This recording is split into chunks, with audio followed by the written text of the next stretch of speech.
بیٹا ٹھیک ہے، چلیے آغاز کرتے ہیں جی پھر۔ بسم اللہ الرحمن الرحیم۔ رب اشرح لی صدری ویسر لی امری واحلل عقدۃ من لسانی یفقہوا قولی۔ اچھا جی، اس دن کل ہم نے پڑھا تھا کہ 3 مطالبے سامنے رکھے گئے مجلس تحفظ ختم نبوت کی طرف سے۔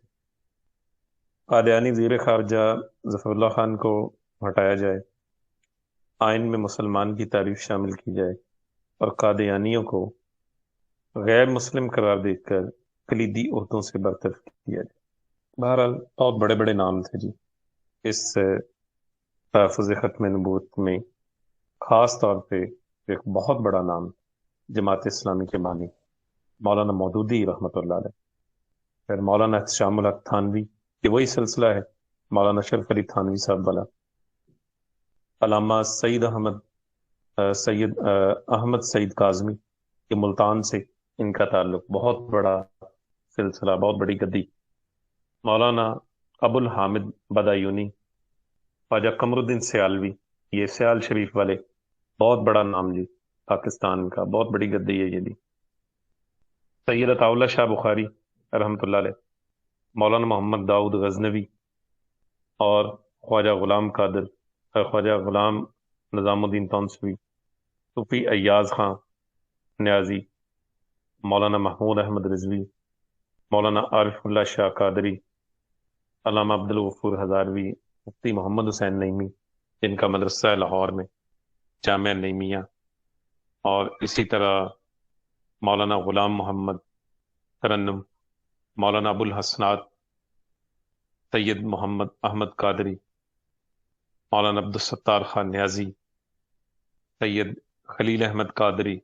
میاں جمیل احمد شرک پوری، بہت بڑا نام جی، شرک پور شریف کی جو ایک بڑی گدی ہے، میاں شیر محمد صاحب شرک پوری رحمۃ اللہ علیہ، اور دیگر بزرگان دین، شیخ حسام الدین، ماسٹر تاج الدین، مفتی اعجاز ولی، مولانا منظور احمد ہاشمی، مولانا محمد ابراہیم علی چشتی، مولانا غلام قادر اشرفی، پیر سید محی الدین گولڑوی، پیر محمد فضل شاہ جلال پوری، اور دیگر بڑے بڑے علماء اس میں شامل ہیں۔ اچھا، یہ سب جتنے بڑے نام میں نے آپ کے سامنے پڑھے، ان میں سے ہر ایک بہت بڑی بڑی شخصیت، اور یہ سب کے سب دینی مدارس، گدی نشین، سجادہ نشین، جن کے مریدوں کی تعداد بھی لاکھوں میں، بہت بڑا نام ان کا پاکستان میں۔ آج جن کی اولادیں ان گدیوں پہ مسند نشین ہیں، دینی مدارس چلانے والے، بہت سارے دینی مدارس آج بھی ان کے اندر چل رہے ہیں، اور یہ اس میں تمام مکاتب فکر شامل ہیں، اہل حدیث بھی ہیں، دیوبند بھی ہیں، بریلوی بھی ہیں، سب اس میں شامل ہیں۔ مجلس تحفظ ختم نبوت کا صدر بنایا گیا مولانا ابو الحسنات احمد قادری کو۔ تحریک ختم نبوت نے فروری 1953 میں کہتے ہیں کہ بہت زیادہ اس کے اندر تیزی آئی، بہت زیادہ، اور 28 فروری 1953 کو تحریک ختم نبوت کے سلسلے میں 130 افراد گرفتار ہوئے۔ اب اس میں سے کچھ چیزیں ایسی ہیں جو نئی بھی اس میں بیان کی گئی، جو دیگر کتابوں کے اندر ہمیں ملتی ہیں۔ لاہور میں سیکشن 144 دفعہ 144 نافذ کر دی گئی،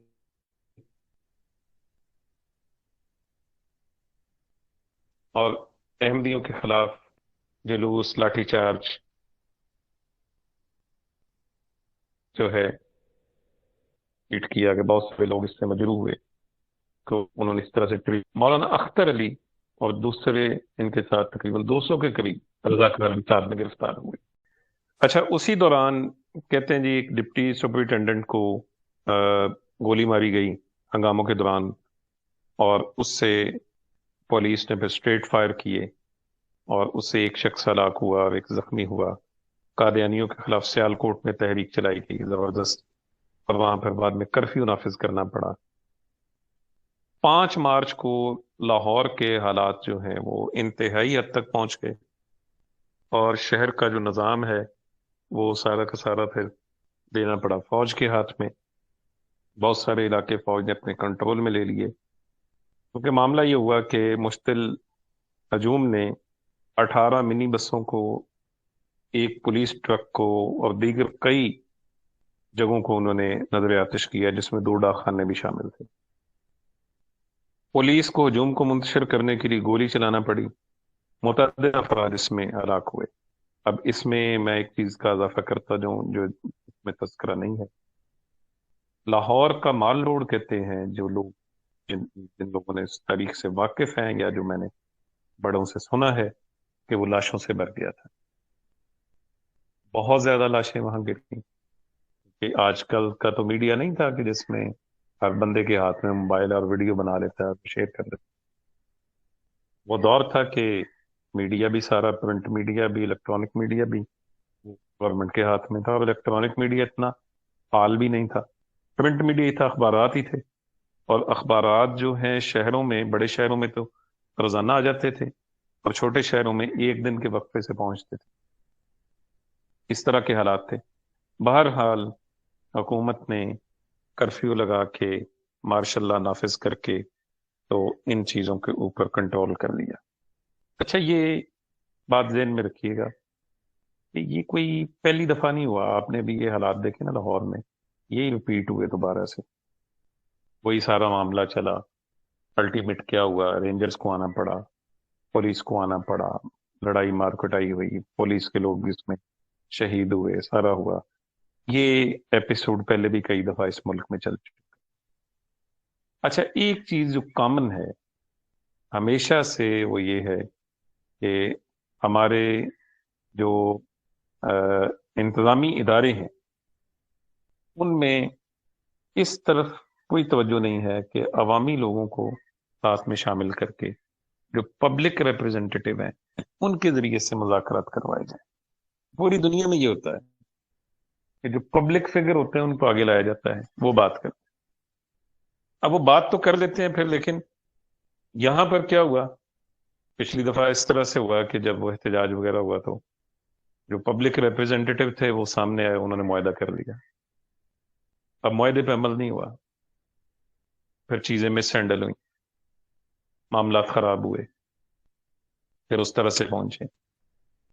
سیم لائک تھوڑی سی رد و بدل کے ساتھ آپ سمجھ لیں کہ اس دور کے اندر بھی ایسا ہی ہوا. احمد سلیم کی کتاب ہے اس کے اوپر، جو 1953 کا مارشل لا ہے.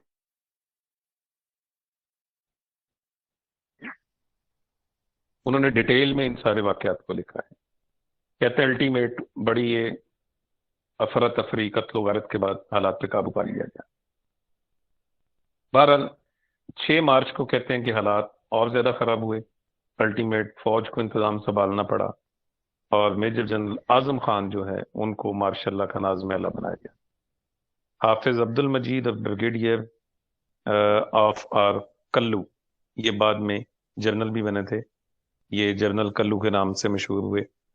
اور انہوں نے ان کو نائبین بنایا گیا. نائبین سے مراد پتہ کیا؟ میں کو ٹرم بتا دوں، شاید آپ میں سے کوئی بچہ ہو جن کے والد فوج میں رہے ہوں. نائبین کا مطلب ہے کہ ٹرم فوج میں کھولی جاتی ہے 2 IC کی. 2 اس میں ہے وہ جو فگر والا 2 ہے، IC، سیکنڈ ان کمانڈ. نائبین کہہ لیں ان کو، جو اپنے نائب مقرر کیے جاتے ہیں، سیکنڈ ان کمانڈ.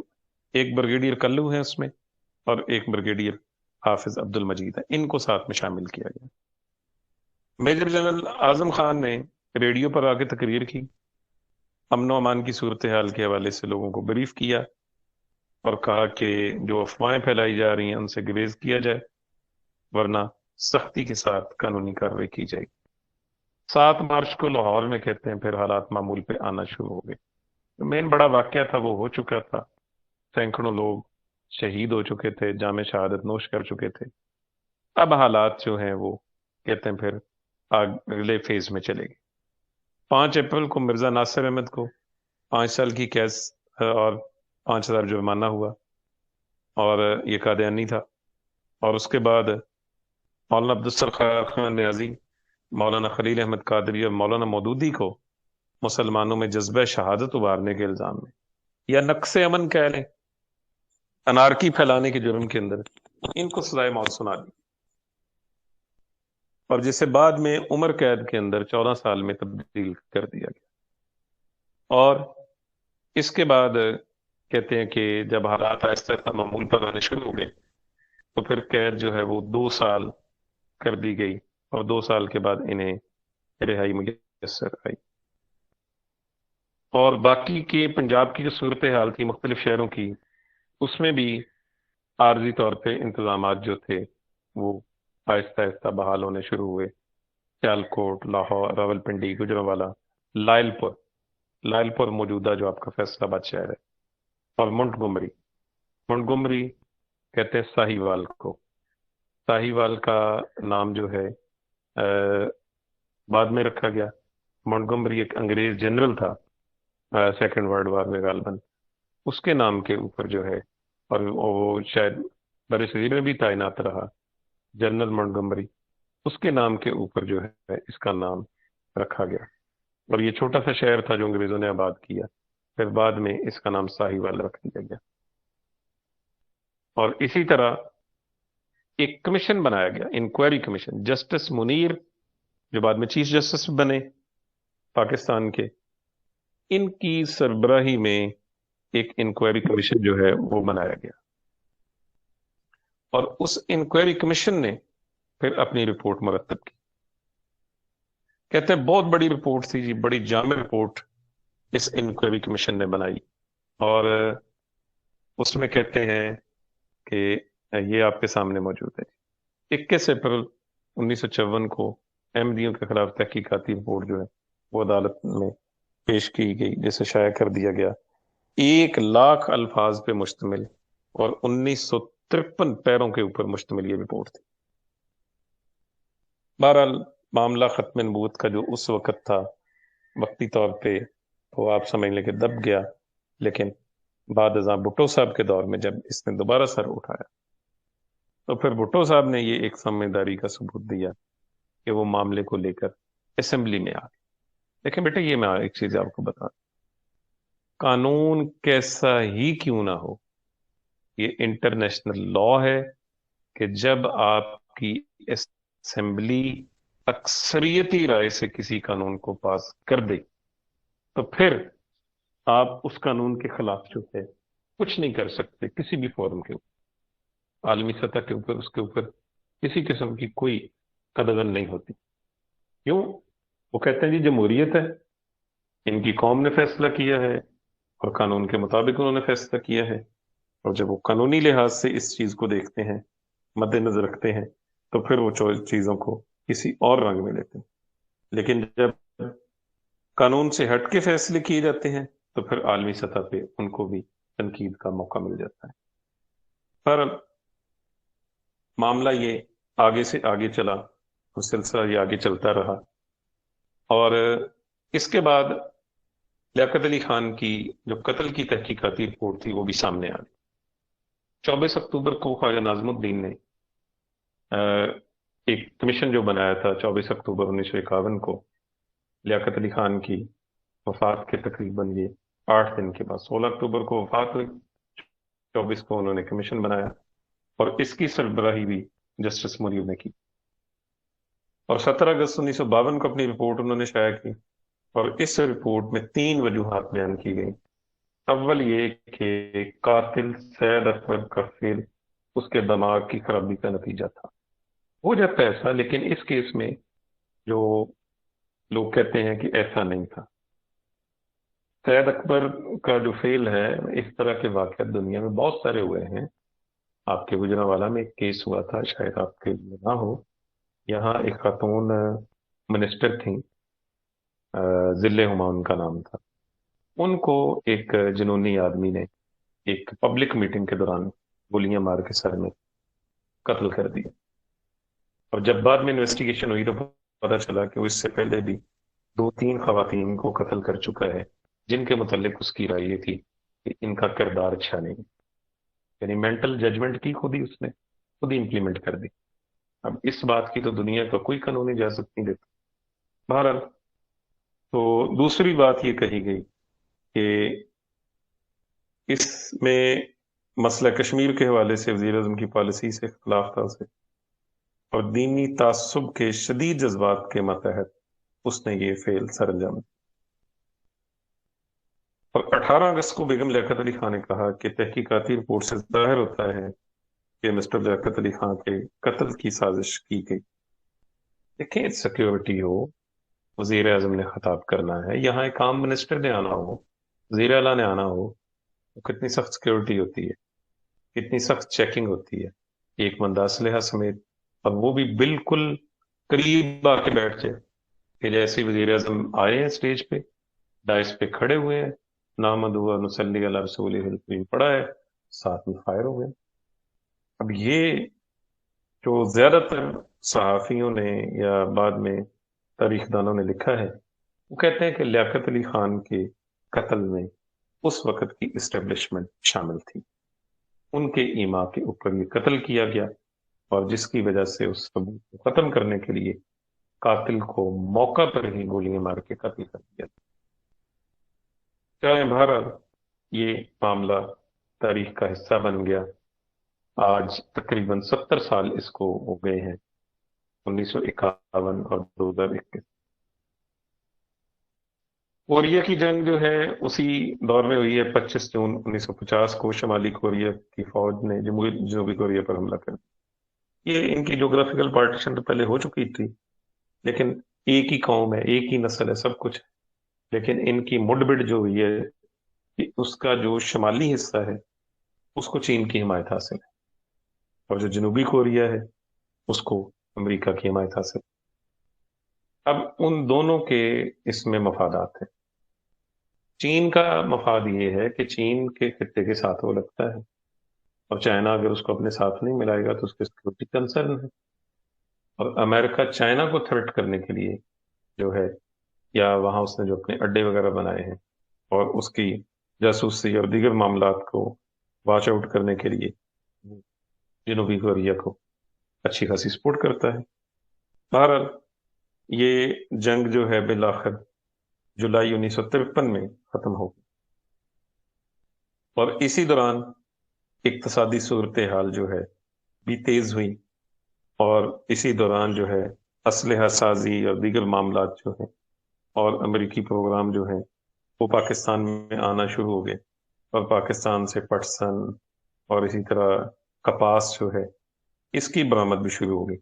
پٹسن جو ہے وہ جاتی تھی ایسٹ پاکستان سے، اور کپاس جاتی ویسٹ پاکستان سے، ہمارے اس خطے سے جہاں آج ہم آباد ہیں۔ یہ ہماری دو مین ایکسپورٹس تھیں اس وقت کی۔ تیسری جو ایکسپورٹ ہماری اس میں جو شامل ہوئی ہے وہ ہے آپ کا رائس ہے، چاول، اچھے لیول کا جو چاول جو ہے وہ بھی باہر جاتا مختلف ممالک میں، اور اب بھی جا رہا ہے وہ، درمیان میں کوئی معاملات آ جائیں وہ ایک الگ بات ہے، لیکن اس دور میں یہ دو بڑی ایکسپورٹس تھیں ہماری۔ اور اس طرح سے یہ معاملات آگے چلے ہیں، اور ہمارا زر مبادلہ جو ہے وہ بھی بڑا اسی دور کے اندر کچھ معاملات سیٹل ہوئے۔ خواجہ ناظم الدین نے کہتے ہیں جی کہ حکومت کے پیسے کو بے دریغ استعمال کیا، اور پاکستانیوں کا جو معیار زندگی تھا وہ بلند نہ ہو سکا۔ خیر، یہ تو الزامات ہوتے ہیں اور سیاسی حکومتوں کے اوپر۔ اچھا، اب آ جائیے، جو سیاسی مین مسئلہ جو تھا وہ تھا بنگلہ زبان کا۔ جیسا کہ میں نے آپ کو پہلے سیشن میں بتایا تھا نا کہ زبان کا جو مسئلہ نا یہ بڑا ایک امپورٹنٹ مسئلہ ہے، اور جو قوم صدیوں سے ایک زبان بولتی چلی آ رہی ہے اس میں اس کے پڑھے لکھے لوگ موجود ہیں، ایم ایس سی کیے ہوئے لوگ موجود ہیں، اور بنگلہ زبان میں لٹریچر موجود ہے، رویندر ناتھ ٹیگور جیسے بڑے بڑے شاعر موجود ہیں۔ اب آپ دیکھیں تو پھر آپ بنگالی زبان کو کیسے ختم کر سکتے ہیں؟ بہرحال قائد اعظم نے جو شروع میں اعلان کیا تھا، اور اس وقت انہوں نے کہا تھا کہ دونوں علاقوں کے درمیان ایک قومی زبان ہوگی، اس کی وجوہات اور تھی، اور بعد کیونکہ قائد اعظم ایک قد کاٹ والے لیڈر تھے، ان کے سامنے تو کوئی بندہ بولا نہیں، لیکن بعد والوں نے حالات جس طرح سے ٹیکل کیے وہ پھر آہستہ آہستہ سلسلہ ان کے ہاتھ سے نکلتا گیا۔ اور کہتے ہیں کہ 19 مارچ 1948 کو جب قائد اعظم نے دورہ کیا بنگلہ دیش جو اب ہے مشرقی پاکستان کا، ڈھاکہ یونیورسٹی میں آپ نے خطاب کیا اور کانووکیشن سے آپ نے خطاب کیا اور آپ نے کہا کہ پاکستان کو متحد رکھنے کے لیے اگر کوئی چیز ہے تو وہ اردو زبان ہے۔ خواجہ ناظم الدین اور دیگر رہنما ساتھ تھے، وزیر اعظم نواب لیاقت علی خان تھے اس وقت، اور یہ ساری چیزیں اس زمانے کے اندر ہو چکی تھی۔ لیکن جیسے خواجہ ناظم الدین نے عہدہ سنبھالا، وہ بنگالی تھے تو بنگالیوں نے پھر کہا، اور اس وقت ہی اس کو مان لینا چاہیے تھا۔ بلکہ دیکھیں بیٹا، ان کی آبادی پتہ ہے اس وقت کتنی تھی؟ 55%، ٹوٹل پاپولیشن کا 55% پاکستان کی کل آبادی کا بنگالی تھی۔ 45% کے ہاں 4 زبانیں بولی جاتی ہیں۔ پنجابی سب سے بڑی زبان تھی یہاں، پھر سندھی، پھر پشتو، پھر بلوچی، اور وہ پوری قوم ایک ہی زبان بولتی۔ 99% تک ان کے لوگ سب کے سب بنگالی ہیں، اور ایک کلچر، ایک زبان اور ایک تہذیب، آپ کیسے اس کو روک سکتے ہیں؟ ممکن ہی نہیں تھا۔ ڈھاکہ میں کشیدگی ہوئی اور ٹھیک ٹھاک لیول پہ کشیدگی ہوئی، طلبہ نے ہنگامے کیے اور حالات اس قدر خراب ہوئے کہ ان کو آرٹیکل 144 جو ہے وہ لگانا پڑا، اور پھر لاٹھی چارج بھی ہوا، کئی طلبہ اس میں ہلاک بھی ہوئے، زخمی بھی ہوئے۔ 25 فروری 1952 کو مشرقی بنگال کے جو وزیر اعلیٰ تھے نور الامین، انہوں نے جو ہے دستور میں بنگالی زبان کو سرکاری زبان بنانے کی سفارش کر دی، لیکن مغربی پاکستان میں اس کے اوپر بڑا احتجاج ہوا۔ دیکھیں بیٹے، کچھ چیزیں ہوتی ہیں جن کو مان لینا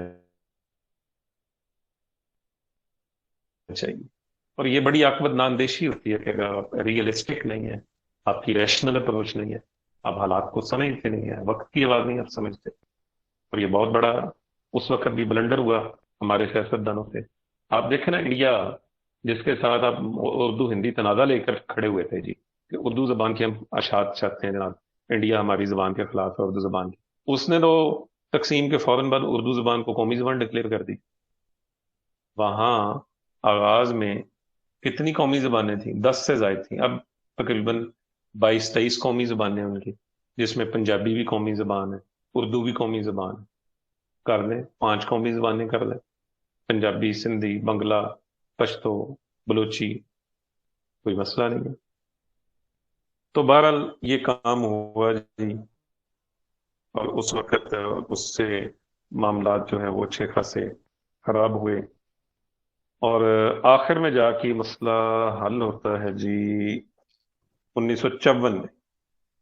حسین شہید سہروردی وزیر اعظم بنتے ہیں، اور اس وقت معاملات جو ہیں وہ آگے چلتے ہیں، اور 21 مارچ 1952 کو ڈھاکہ میں پھر طلبہ کا ہنگامہ ہوتا ہے۔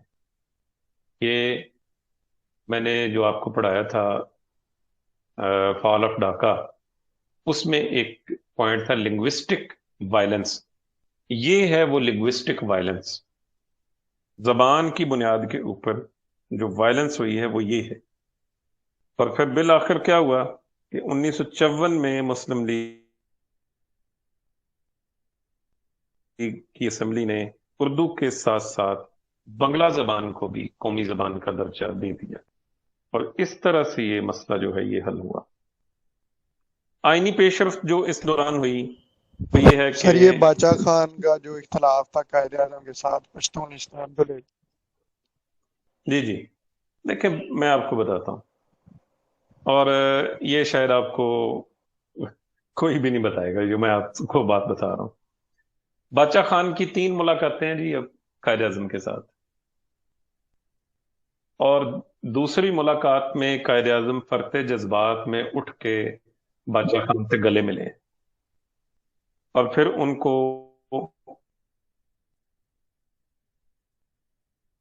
شام کے ڈنر پہ بلوایا گیا۔ ڈنر پہ تیسری ملاقات ہے، ڈنر پہ بلوایا گیا، اور جب باچا خان نے اپنا پروگرام ان کے سامنے رکھا نا، نان وائلنس کا تعلیمی پروگرام اور دیگر چیزیں، باچا خان وہ شخص ہے جی، میں بیٹا آپ کو بتا رہا ہوں کہ پٹھان جتنے اجڈ اور اکھڑ مزاج تھے نا، ان کو کوئی بندہ تہذیب اور شائستگی کی طرف لے کے نہیں آ سکتا تھا، وہ بندہ لے کے آیا ان کو، جس نے کہا کہ اپنی عورتوں کو پڑھاؤ، بچوں کو پڑھاؤ، اسکول بناؤ، تعلیمی ادارے بناؤ۔ اور اس ڈنر کے اندر باچا خان نے جو ملاقات ہوتی ہے قائد اعظم کہتے ہیں کہ ٹھیک ہے، آپ اپنا پروگرام چلائیں، میں آپ کے ساتھ ہوں۔ ٹھیک ہے۔ اب اسی وقت ہی یہ معاملہ خراب ہونا شروع ہو گیا تھا، اور اسٹیبلشمنٹ نے اسی وقت بانپ لیا تھا کہ یہ بندہ جو ہے یہ قریب ہو گیا اگر، تو معاملات جو ہیں وہ ہمارے ہاتھ میں سے نہیں۔ قائد اعظم کو اتنا موقع نہیں ملا، اور آپ کو یہ بھی پتا ہونا چاہیے کہ باچا خان نے جو صدارتی الیکشن تھا محترمہ فاطمہ جناح کا، اس کی حمایت کی تھی، اور اس وجہ سے ایوب خان نے کہا تھا کہ جی فاطمہ جناح غدار ہو گئی ہیں، اور اب معاملہ خراب ہو گیا ہوا ہے کیونکہ باچا خان ان کے ساتھ شامل ہو گیا۔ وہ باچا خان پہ ایسا غداری کا ٹیگ لگا، ایسا ٹیگ لگا کہ وہ اترنے کا نام ہی نہیں لے رہا آج تک۔ حالانکہ وہ ایک بندہ نان وائلنٹ تھا، اس نے بالکل اختلاف کیا، وہ کانگریسی تھا، اور صوبے میں اس کے بھائی کی حکومت تھی جب پاکستان بنا، وہ پاکستان بننے کے خلاف تھا، سب کچھ تھا۔ لیکن بعد کے معاملات تو دیکھیں آپ، پاکستان بن گیا تو اس نے کہا جی ٹھیک ہے، ہمارے سو اختلافات صحیح اس چیز پہ، اب ہم پاکستان کو ہی اپنا وطن سمجھتے ہیں، ہم پاکستان کو اپنا دیش سمجھتے ہیں۔ اب یہ سارے، اب یہ بیانات کون بتائے گا جی؟ صرف یہی بتایا جائے گا کہ وہ غدار تھا، اس نے پاکستان کی مخالفت کی۔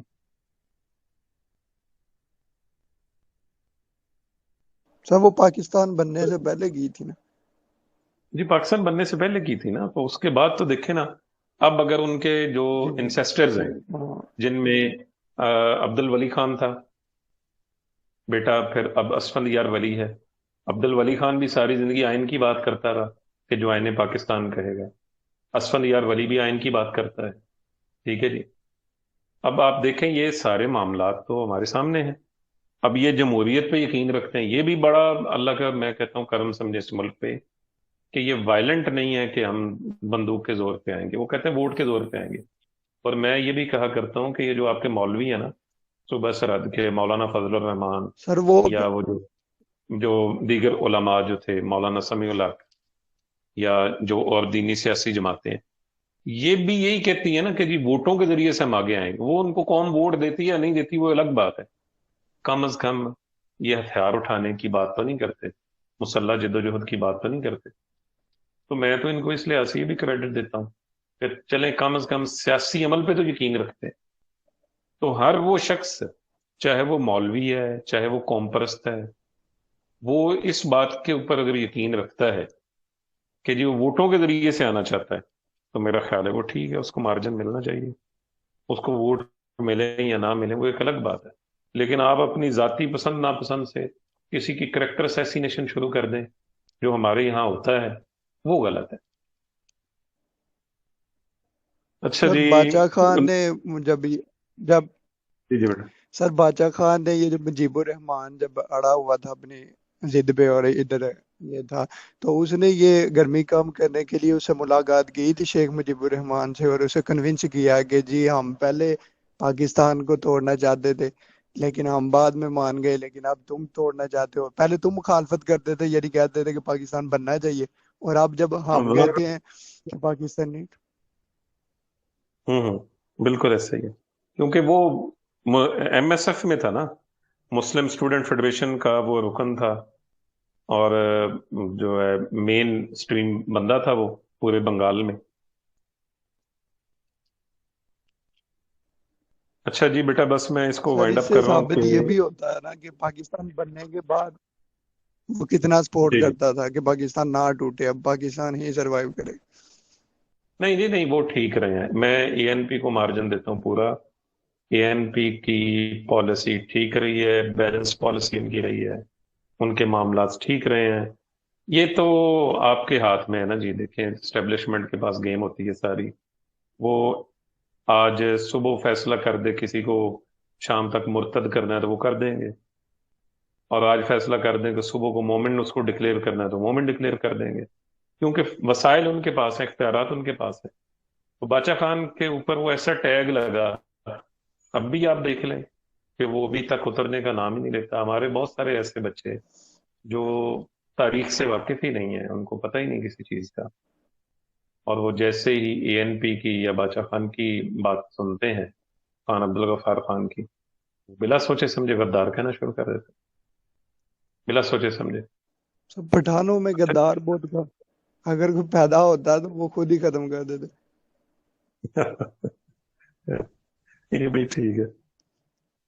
اچھا بیٹا، بنیادی اصولوں کی کمیٹی جو لیاقت علی خان کے دور تو میں سر بنی وہ تھی، جو اکبر بگٹی تھا، جی اس کے اوپر انشاءاللہ بات کریں گے پھر، سر بلوچوں اکبر کے بگٹی متعلق کے آپ کو بارے میں بتائیں گے، آپ اس کا بھی بتائیں گے، بگٹی صاحب کا کہ 14 سال کی عمر میں اس نے پاکستان کے حق میں ووٹ دیا، شاہی جرگہ کیا تھا وہ بھی آپ کو بتائیں گے۔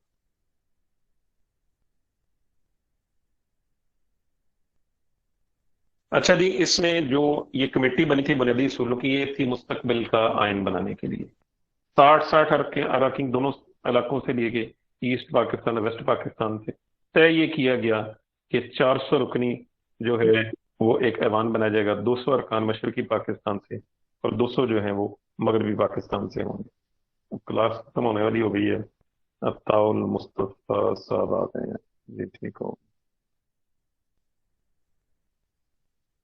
اور اسی طرح آگے پھر 5 رکنی ایک بورڈ تشکیل دیا گیا تاکہ وہ اسلامی قوانین کے حوالے سے ہمیں گائیڈ کر سکے، اور پھر اس کے بعد صدر مملکت کے حوالے سے کہ صدر کو دونوں ایوان جو ہیں وہ منتخب کریں گے، صوبائی سربراہ گورنر ہوگا اور اس کے نیچے وزیر اعلیٰ کام کرے گا، اور اس طرح سے جو مرکز کی مقننہ ہوگی یا اسمبلی جس کو کہہ لیں، اس کی مدت 5 سال ہوگی، اور جو صوبائی مجالس قانون ساز یا صوبائی اسمبلیاں ہوں گی ان کی مدت بھی 5 سال ہوگی۔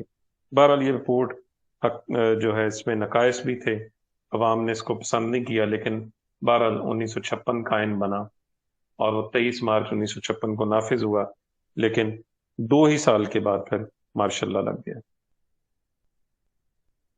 جی بیٹا، پھر انشاءاللہ چلیں، آپ سے ملاقات ہوگی، میرا خیال شاید عید کی چھٹیاں آ جائیں۔